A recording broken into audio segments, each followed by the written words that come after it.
When you're backed against the wall, you have no choice, right? It was either go bankrupt and the business is dead, or figure something out.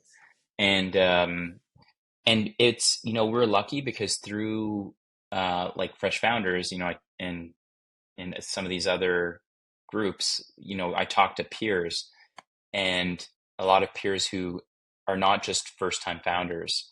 And I would tell them, hey, this is what we're going through. And they'd have their own stories. I heard dozens of stories where people went through very similar things, whether they were restructurings or, uh, almost the business almost failing and going bankrupt, or, you know, getting killed by a competitor or by some black swan event. So that really helped to know that we're not alone.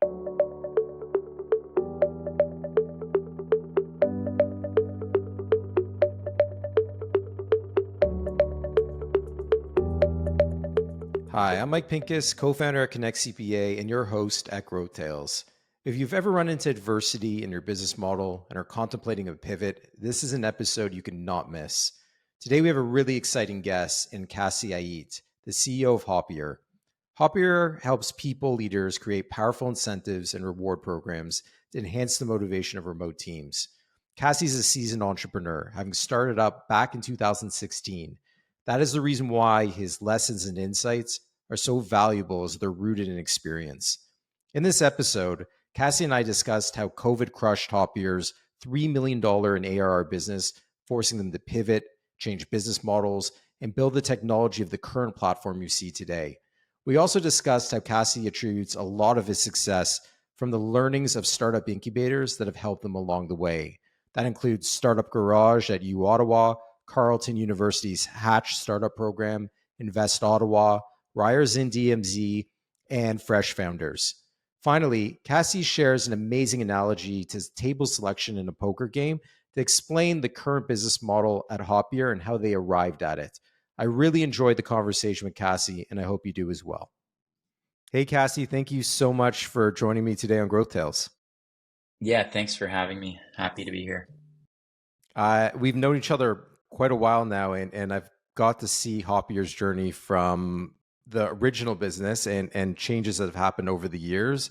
And I think it's a really interesting story of how you've developed the business and improved the business over the years.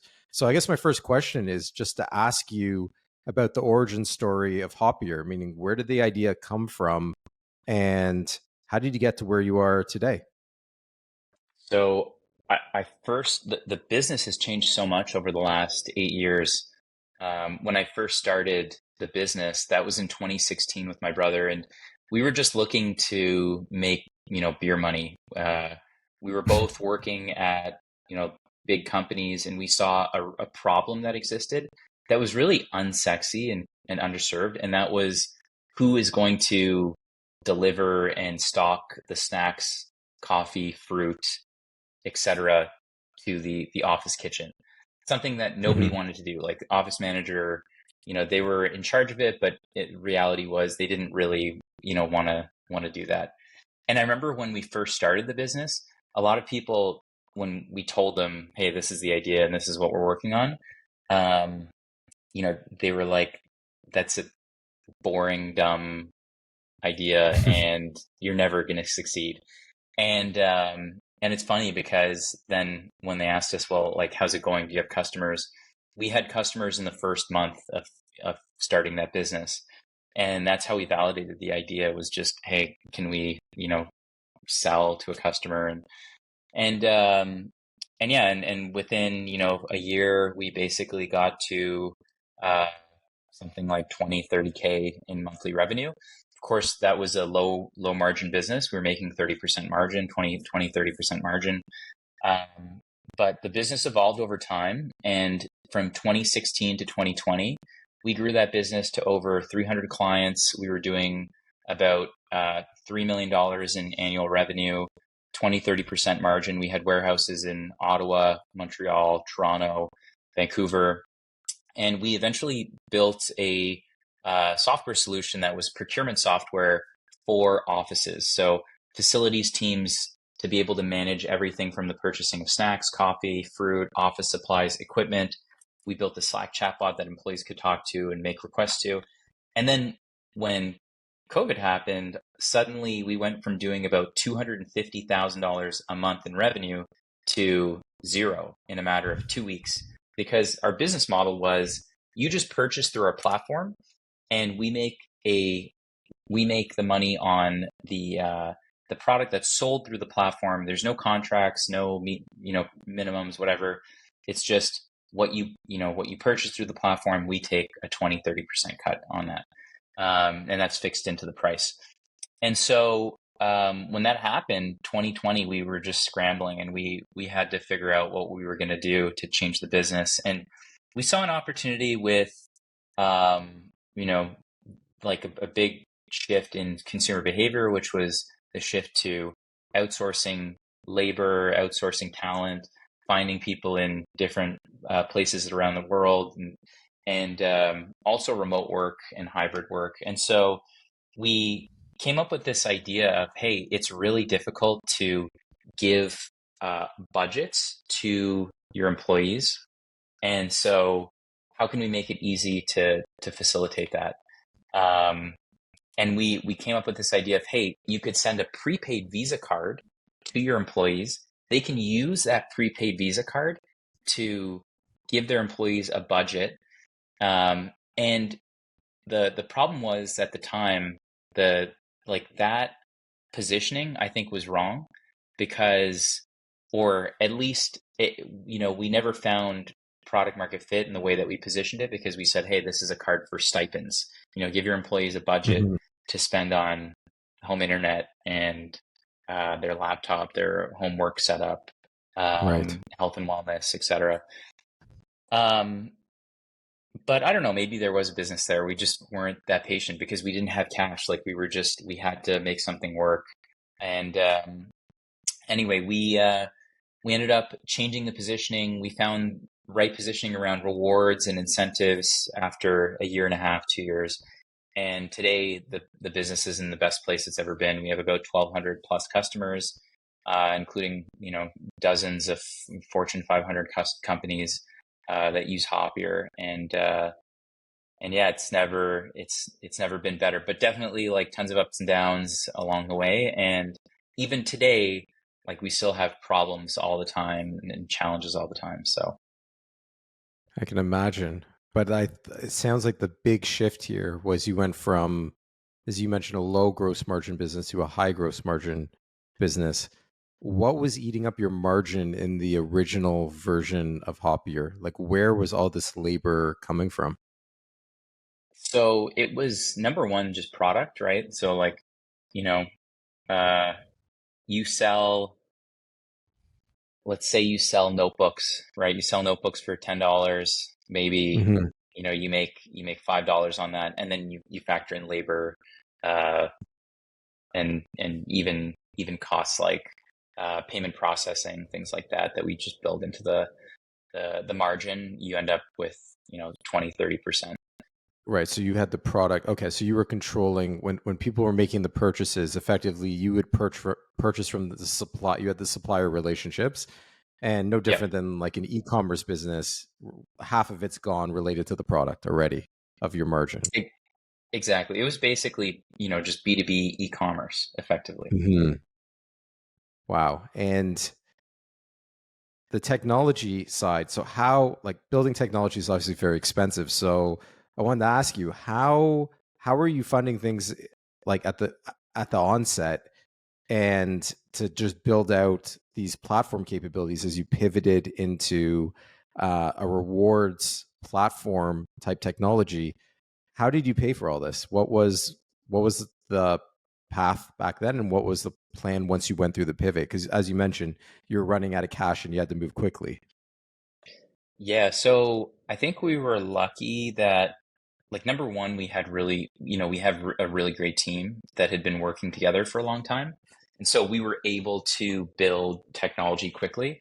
And even when we built the procurement system, we built it on a very tight budget, and were able to make the most because I think we had, such a solid team. Um, and that stayed true even at the time. Like, I realized after that a huge advantage was the fact that our team had been working together for 4 years before that. And so to be able to quickly pivot, I don't think we would have been able to do that, otherwise, just the fact that we were working together like that. But we did raise some money. We raised about 1.5 million in debt along the way. And we've also done about 1.5 million in dilutive funding with angels. Mm-hmm. And you're part of some startup communities as well, correct? Yep. Oh yeah. Definitely. I mean that they've been a huge help to us along the way. Everything from U Ottawa Startup Garage program. I'm an alumni at U Ottawa, and we did the Startup Garage program in the early days um, as alumni, and that was super helpful. Not just with the funding that they helped with. It was only a small amount. I think at the time it was like 5 to 10K, but it went a really long time, really long way. And at the time, 5 to 10K felt like the world to us, right? Um, Carleton University, their Hatch startup program. My brother went to school there, so they had, some programming that they helped us with. Invest Ottawa has been super helpful. The Ryerson DMZ, we did a summer at the DMZ in their startup program there, their scale up program, when I think we were maybe like 2, 3 years in. And originally the idea was, hey, let's get some office space in Toronto because we had some people there. But it ended up being, way more than office space. There's no funding, there was no equity component. We weren't giving away equity as part of this accelerator, but they gave us amazing access to mentors and a community that was super valuable. And then the last one I'll give a shout out to is Fresh Founders. That's been, super helpful, and connected with so many entrepreneurs there that have done so many amazing things. So. And are all these mentors and accelerators, Cassy, did that help you reframe the business model? Because you made quite a pivot. I mean, going from a business that's selling product to going to a platform or like an experience for rewards for B2B, Mhm. there's a big risk in that, meaning that it might be harder to attract revenue. You're going to have competition, and technologies obviously it has other challenges that are quite unique. Um, did this did having access to those mentors help you get to that decision, or did you already know because of COVID that was the path? Like in your mind, did you know that was the path you were going down, and you just needed clarification on how to get there? Yeah, I mean, when you're backed against the wall, you have no choice, right? It was either go bankrupt and the business is dead, or figure something out. And it's we're lucky because through like Fresh Founders, and some of these other groups, I talk to peers, and a lot of peers who are not just first time founders, and I would tell them, hey, this is what we're going through, and they'd have their own stories. I heard dozens of stories where people went through very similar things, whether they were restructurings or almost the business almost failing and going bankrupt, or you know getting killed by a competitor or by some black swan event. So that really helped to know that we're not alone, and to be given advice on, here are some of the things that you can do, or just to know that some of the things that we were doing were on the right path of thinking. Yeah, that's amazing. And the current Hoppier in its current state. And first of all, congrats on making a successful pivot, because it's obviously, as I mentioned, it's littered with challenges. What is the revenue model now under the current Hoppier, where you have the higher gross margins? How do you generate revenue now out of the rewards? Yeah, so today what Hoppier is we make it incredibly easy to send prepaid Visa cards and gift cards to your employees or clients in over 60 different countries. So it's a software. The way that we make money is really simple. We charge just a software fee to use the Mhm. software and to send these prepaid cards and Visa cards, these prepaid Visa cards and these gift cards around the world. And and we make it incredibly easy to to just understand the pain, the revenue or the pricing, because that was one thing in our space is a lot of people were charging a percentage of the funds that you send, or Hmm. you want to send a gift card and you go activate it, you have an activation fee, and all these other fees that you never really would think of, right? So we make it really easy and just charge a flat software fee. And your UI experience, and I know you showed on your website, is Mhm. really innovative. How did you come up with the idea of like you come like the minute you get onto your site and you start reading the copy, you highlight a use case that I've seen so many times, which is you, whether it's a gift or a gift card or a Starbucks card, you give it to someone, they use it 2 times, they throw it in a drawer, and they lose the funding. But you've created an interface that allows the company to control the spend, where if you give a budget to like a manager and they go and they spend $600, that 400 isn't just lost in a drawer. How did you Mhm. come up with that as being one of the pain points, and how did you go about solving that for companies as well as employees and people? Yeah, I think it was just talking to customers over time and understanding, like it was really just that simple. I think it's like listening to them, hearing the same thing over and over again. What's a pain?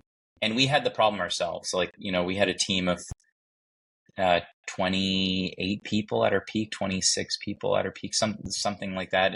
And just sending, and people all across Canada, and we had contractors around the world. And so, um, we knew the problem pretty well ourselves. And so creating features and, within the product that make it really easy, um, and understanding the unique selling points, like, hey, you get all of the unused funds back that you don't spend. Hey, with one simple link, you can send this to, 100 people, and you don't have to send it out individually to each person, or you can upload a list with a CSV file, and then you have your list of people within the app. Those like little things, um, were just from experience and talking to customers. And you mentioned there you had 28 people. Not to bounce back to the changes, but what goes right into my mind is the HR nightmare of a pivot. Meaning, like as you mentioned, going through COVID, having 28 people on the team. How did you sort out, just like, I know we've spoken offline that you run a lean team Hmm. now, which is amazing, like a capital efficient team, which I'd love to touch on as well. How how did you deal with just the change in headcount and the plan around that? How did that all unfold? It was pretty tough. I think, especially because a lot of these people became, they were friends, or, you know, Hmm. they became friends over time. Um, but we just, it was like survival mode, right? It's either, hey, either we reduce the team to 10, or Hmm. we go out of business. And then it was just a matter of looking at, what are the critical roles in this new phase of the business that we're building, right? Like, a lot of people, it was just clear because we were changing the business. So all of a sudden we didn't need a lot of the operations people that were managing the operations of whether it was buying product, or, we did have warehouses too. So, the warehouse staff, um, and yeah, so some of it was kind of obvious, but, um, we ended up cutting pretty deep, and it wasn't hard to, it wasn't easy to make a lot of those decisions, but, it was just a matter of saying, hey, who can take on additional work here and there, and, Hmm. what's the 80/20, like what's the 80, the 20% of things that we do that drive those 80% of results.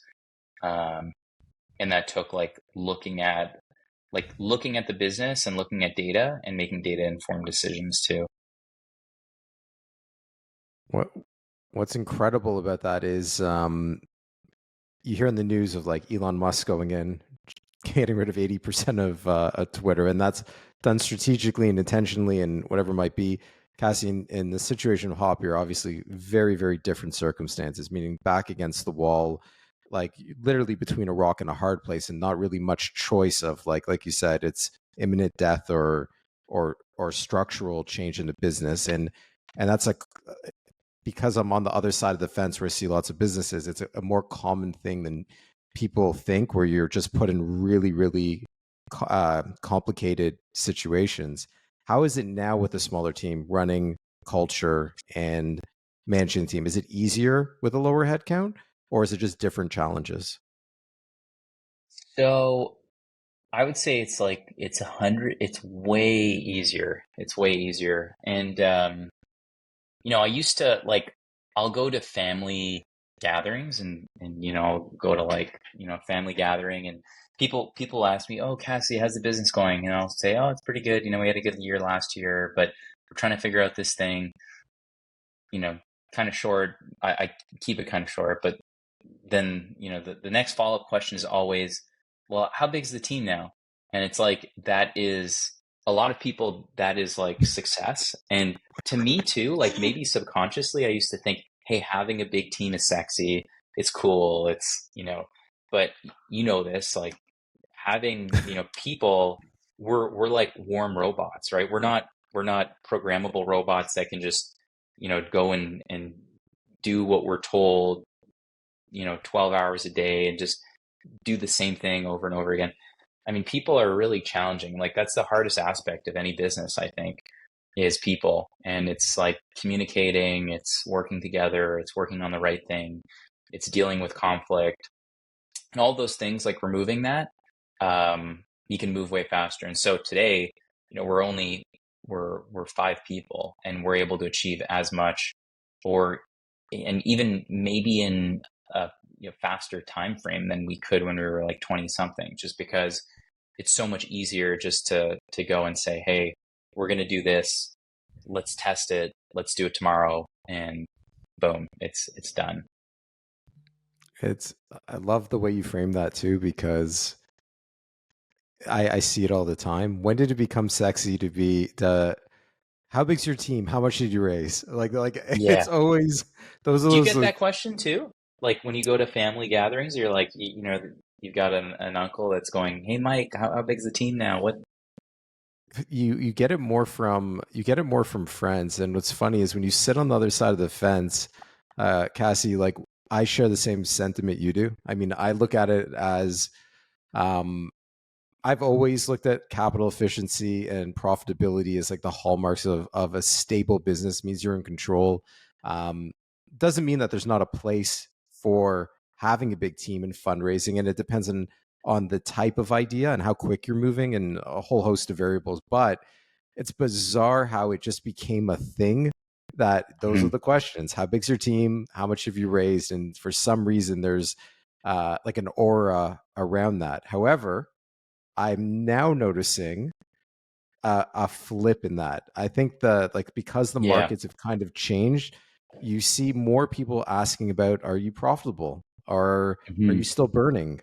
And the team size question is now shifted quite a bit as well, where people are realizing unit economics matter a lot, and so I have seen a shift from those heydays of 2020, 21.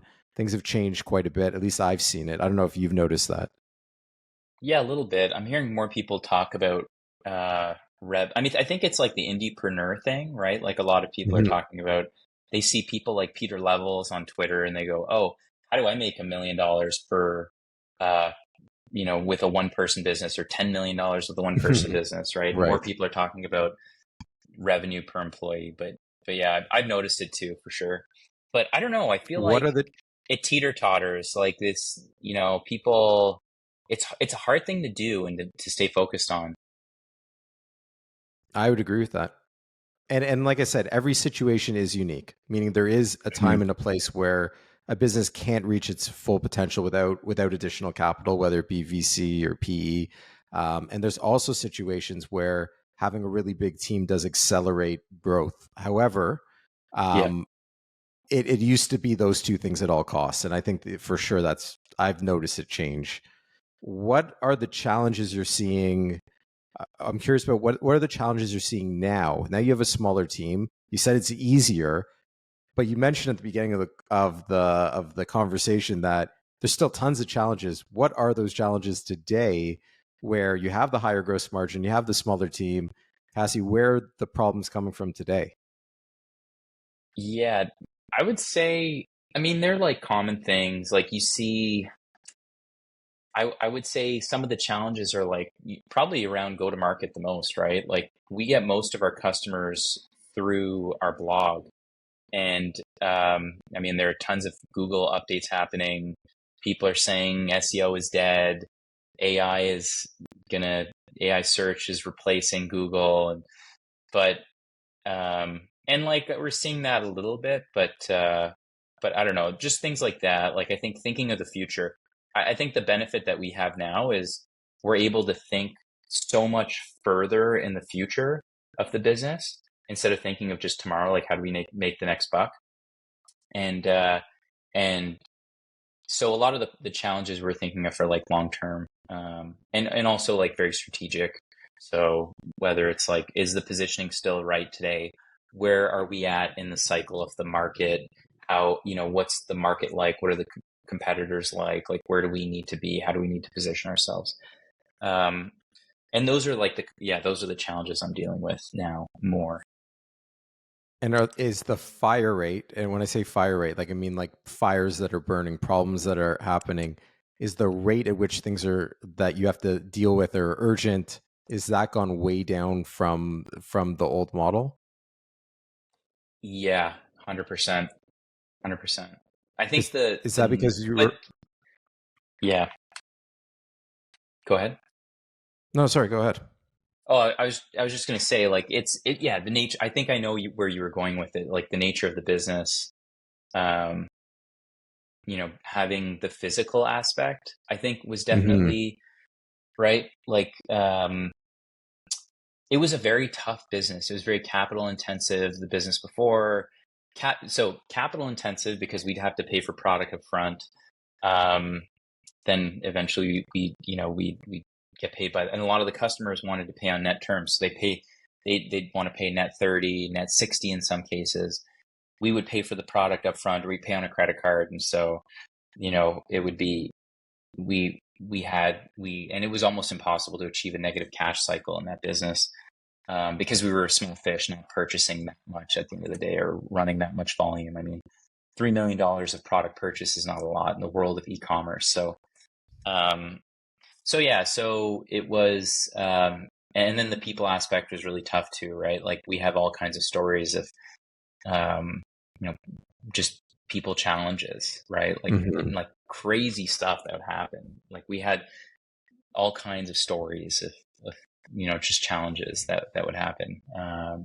So so yeah, that was a tough business. Now it's a lot easier, for sure. The type of business that we're running, because it's pure software there, but even still, like you have, with 1,200 customers now and hundreds of thousands of people receiving prepaid Visa cards and gift cards, you get, there are bugs that happen. There are Hmm. edge cases, weird edge cases, all kinds of things that might happen when you have that many people using the software on a daily or a monthly basis. Do you ever think to yourself what would happen if there was no COVID? Would you have Yeah, gone to sort six of. million, 10 million, and I think we not would. and because your back wouldn't have been against the wall? Yeah, like we were running. The problem was with that business is we didn't understand. So okay, so people talk about this concept. I've heard this concept before. It's like the poker, picking your business is picking, and we talked about this before. Like you're a big, Hmm. you love poker, Hmm. um, right? And so, like picking the business, or picking the right business is like picking the right poker table to sit at. That's the most important aspect of playing poker. If you want to win money, is, hey, what's the table that you're sitting at? Who are the other players that are there? What's the, you know, and maybe not in business, it's not necessarily all about the players that are there, but just what's the game that you're playing? What's the product you're selling? The space that you're in? The competitors in the space? Um, and so, like the poker table that we were sitting at before was just really tough. And, um, I think like yes, we probably would have grown a lot, but um, that business again, it was like capital intensive. At the end of the day, like you could say $10 million in revenue in that business is Hmm. valued at the same as 1 million in Hmm. the new business, because not only is the margin, that margin has the impact because you're only making 20% margin.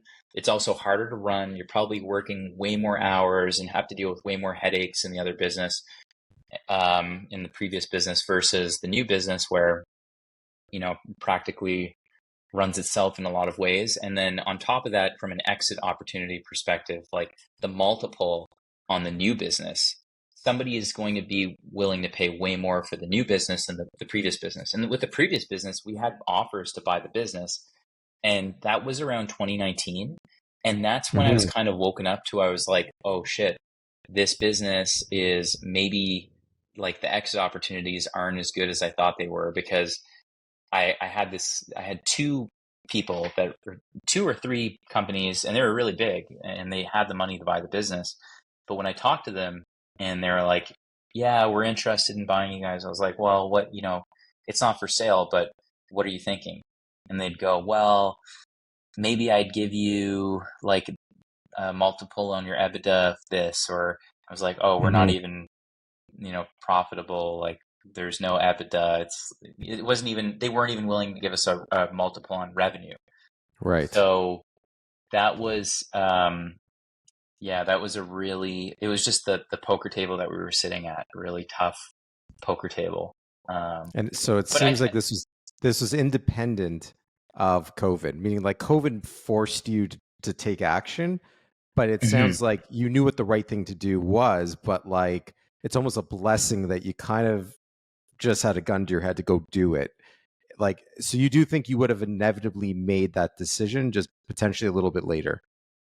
I think my life would be very different. Like we would, um, yeah, just be very different. But yeah, like don't get me wrong, I do think it could be a great business. Like one of the wealthiest people I know ran an office coffee business that was doing $30 Hmm. million a year in Hmm. Quebec. And now, um, I think they were pulling a couple $1 million a year out of that business for a very long time. But they ran it very differently than the way that we ran the business before. We were growth at all costs, whereas he ran his business slow and steady over the course of Hmm. 30, 40 years, right? Right. So different economics. And I don't want to hold you too long, Cassie. I know we're a little bit over here, but I want to ask you one last question. I ask everyone: any Mhm. advice for other entrepreneurs that are on the journey of one or two things you'd give if someone's starting out right now? You Mhm. talked about the poker table. I think that's a great piece of advice to be at the right table. But anything else you'd give as advice to newer entrepreneurs or people and fresh founders or other communities? Yeah, I think the point on like when you're picking that poker table, like yes, you I wouldn't overanalyze it too much, because I think at the end of the day, you really should think about what is something that you wish existed, because that'll make it so much easier to build a great business. And that's what I would focus on more. And then, out of all of those different ideas that you have, um, then you can start to think about the poker table. But I would focus on, when you're just getting started, I would just build something that you wish existed and then go get paying customers as soon as possible. You don't need to build a fancy app.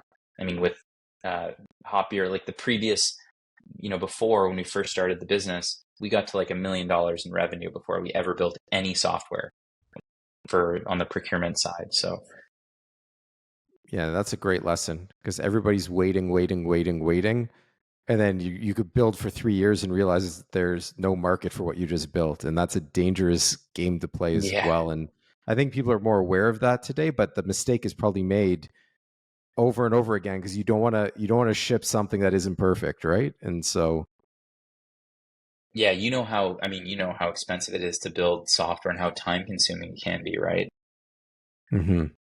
So um it's, yeah, it's so tough. Cassie, thank you again for joining, and congrats again on these changes you've made and where you've taken the business, because I think you make it seem like you just figured it out and it was just figuring out the 80/20 rule, but I'd imagine in the moment it was probably extremely stressful, and you guys have done a really good job of like product placement, and like if someone who didn't know anything about you came to the Hoppier site, they'd right away know what the value proposition was. So Thanks. thanks again for taking the time, and congrats on what you've done. Yeah, thanks for having me on the show. It's cool. Great to chat.